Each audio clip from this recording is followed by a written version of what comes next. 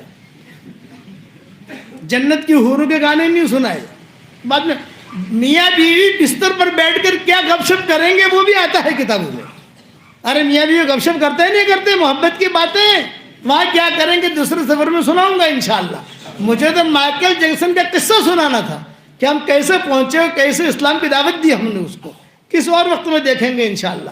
اچھا تو مولانا علی میاں ندوی نے اجازت دی. یہ ہو گیا. پھر میں بمبئی بیٹھا ہوا اور کسی نے جو ہے مولانا کی طرف سے لکھا ہوا دستخط کے ساتھ فلاں تاریخ کو اجازت دی ہے، یہ ہے وہ آ گیا.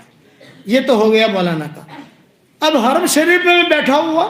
اچھا مولانا علی ندوی نے جب اجازت دی اس کے بعد سے میری کتابیں شروع ہوئی, تصنیفات. بکھرے موتی آئی, مومن کا ہتھیار آئی, قرآن کے ترجمے آئے, منتخب ابواب آئی, یہ ساری چیزیں ان کی لائن تصنیف کی تھی. تو اللہ نے وہ نسبت میرے اندر منتقل کی. مومن کا ہتھیار آپ کے احمد آباد میں ہے کہ نہیں ہے بھائی؟ پڑھتے ہو نا صبح شام انشاءاللہ. اب 2021 ماڈل بھی آ گیا ہے. آپ لوگ کاریں خریدتے ہو 2019 ماڈل, 2020 ماڈل. تو ابھی ہماری مومن کا ہتھیار اور 26 صورتیں یہ 2021 ماڈل کی بھی آ گئی ہے. مارکیٹ میں دیکھنا بھی 2021 ماڈل کے دو, پرانی نہیں, 2021 ماڈل کے دو, وہ دیں گے آپ کو انشاءاللہ. حرم میں بیٹھا ہوا اور میرے بیٹے نے کہا کہ ابا بہت بھیڑ ہو رہی ہے. میں نے کہا کیوں؟ یہ کہا پیر صاحب آئے ہیں, پیر ذوالفقار. اچھا. ان کے ساتھ مرد بھی تھے, عورتیں بھی تھیں. وہ احرام کی حالت میں تھے. پہلا رمضان تھا اور ہمیں عمرہ کرنا تھا دوسرے روزے پر اور ان کو کرنا تھا پہلے روزے پر. میں نے کہا بھی بڑے آدمی ہیں, ہم جا کے بیٹھ جائیں ان کے دعا میں. خیر عورتوں کے ساتھ بیٹھ گئی, میں ان کے ساتھ بیٹھ گیا. لوگوں نے مسافے شروع کیے, میں بھی کھڑا ہو گیا. میں نے مسافہ کیا تو پیر صاحب نے میرا ہاتھ پکڑ لیا اور کہا میں 1 سال سے آپ کو ڈھونڈ رہا ہوں. 1 سال سے میں کئی لوگوں کو پوچھا بھی, اس آدمی کا موبائل نمبر ہو, یہ ہو. آج اللہ نے یہاں ملا دیا. مجھے آپ سے ارجنٹ کام ہے. یہ احرام کی حالت میں کہا مجھے. لیکن اب یہ ہے کہ میرے ساتھ قافلہ ہے, ہم عمرے کی تیاری میں ہیں, ابھی تو بات نہیں کر سکتا. کل جو ہے آپ اسی وقت یہاں آ جائیں, میں خود آپ کو ملنے آؤں گا. یہ پیر ذوالفقار نے کہا. اور ان کا خاص آدمی تھا مصطفیٰ کمال. وہ کہا کہ بھی مصطفیٰ کمال کا نمبر لے لو, نمبر دلوا دیا, فون سے بات کرو, لیکن کل اسی وقت میں آپ سے ملنے یہیں آؤں گا, آپ یہاں آ جانا. ٹھیک ہے. ہم جو ہے چلے گئے. تھوڑی دیر ہوئی, میں نے کہا بھی پتہ نہیں بڑے لوگ ہیں, بھول گئے ہو. تو گھر والوں نے کہا کہ نہیں, وعدہ کیا وہ ضرور آئیں گے. بیان میں کسی جگہ دیر ہو گئی, ان کو بھی دیر ہو گئی, ہمیں بھی دیر ہو گئی. خیر پہنچ گئے, وہ بھی آ گئے. بیٹھے. بیٹھنے کے بعد کہا کہ میں نے کبھی بھی کسی کو حرم شریف میں اجازت نہیں دی ہے خلافت کی, اور میں نے کسی کو بھی لکھ کر نہیں دیا ہے. کسی کو بھی میں اجازت دیتا ہوں تو زامبیا بلاتا ہوں اور زامبیا بلا کر استخارہ کرتا ہوں, اس کو دینا ہے, اس کو دینا ہے, اس کو دینا ہے, پھر ہم کرتے ہیں. لیکن اللہ نے کچھ میرے دل میں یہ بات ڈالی کہ آپ کو میں یہی اجازت دے دوں اور یہی لکھ کر دے دوں اور آپ کو میں جو ہے اپنا خلیفہ بنا لوں. میں نے کہا بھی میں تو ایک عام آدمی ہوں, میرے اندر اتنی صلاحیت بھی نہیں. انہوں نے کہا نہیں, وہ تو اللہ تعالیٰ نے کچھ بشرات دیے ہیں, کچھ یہ کام اللہ لیتا ہے. یہ کہہ کر انہوں نے مجھے وہاں خلافت دی, مجھے لکھ کر بھی دے دیا. یہ ہو گیا الحمدللہ. اس کے بعد سے میرے واٹس ایپ کے سبق شروع ہو گئے. ابھی 18 کروڑ ہے میرے فالوور. ساری دنیا میں سبق سنتے ہیں, امریکہ, افریقہ, سب جگہ تقریباً 18 کروڑ سے بھی اوپر ہوں گے روزانہ. اگر آپ کے احمد آباد بھی پہنچ جاتا ہوگا دائیں بائیں سے. یہ بزرگوں کی نسبتیں چلتی ہیں. تو اب اسی نسبت کی وجہ سے میں یہاں آیا. میں پہلی مرتبہ یہاں آیا, پہلی مرتبہ ان کا نام سنا, مولانا حبیب صاحب کا. پہلے نام سنا تھا مولانا فضل صاحب کوئی ہیں, لیکن بھئی مدرسہ کہاں ہے. میں ہمیشہ میرے ذہن میں جوا پورہ کا جہاں حافظ ادریس مفتی آیا ہوتے ہیں وہیں جاتا ہوں, وہیں بیان کر کے نکل جاتا تھا, یا کہیں شاہپور میں, کالو پور میں بیان کیا, نکل گیا. انہوں نے دعوت دی, یہاں آیا تو مجھے کچھ عجیب لگا کہ یہ تو ماشاءاللہ ایک دینی ماحول ہے, دینی چیز ہے. تو اللہ نے میرے بھی دل میں الہام کیا, تو میں مولانا حبیب صاحب کو جو ہے پیر ذوالفقار والی نسبت اس کی بھی خلافت دے رہا ہوں. حضرت پیر مولانا علی میاں ندوی رحمۃ اللہ علیہ والی خلافت وہ بھی دے رہا ہوں. اور تیسرا میرے پاس جو سند ہے وہ ٹاپ 1 ہے حدیث کی, ٹاپ 1, جس میں تقی صاحب بھی ہیں. ایک تو ہماری سہارنپور کی ہے, وہ تو اپنی جگہ ہے, لیکن تقی صاحب اور سارے جتنے ہمارے بڑے بڑے ہیں ان سب کی سند بھی میرے پاس ہے جو انہوں نے مجھے اجازت دی ہے. تو میں بھی اس کو اپنے جو معتمد علماء ہوتے ہیں, جو اس قسم کے لوگ ہوتے ہیں, میں ان کو لکھ کے دے دیتا ہوں. تو یہ چیزیں جو ہے میں ہمارے مولانا حبیب صاحب کو دے رہا ہوں. اللہ تعالیٰ آپ سے خوب دین کا کام لے, اور خوب دین کا کام اللہ تعالیٰ لے, خوب دین لوگوں میں پھیلائیے آپ انشاءاللہ. بس آپ لوگوں کو اللہ کا نام بتائیے. آپ کہو گے کہ 3 مرتبہ یا وہاب پڑھو تو بھی اللہ اس میں کرنٹ ڈال دے گا. آپ کہو 3 مرتبہ یا غنی پڑھو تو بھی اللہ اس میں کرنٹ ڈال دے گا. اس لیے کہ بزرگوں کی نسبت ہے. جو کچھ بس اللہ نے میرے دل میں الہام کیا اور یہ چیزیں میں نے مولانا کو دی. اللہ تعالیٰ قبول فرمائے. اب دعا کر لو.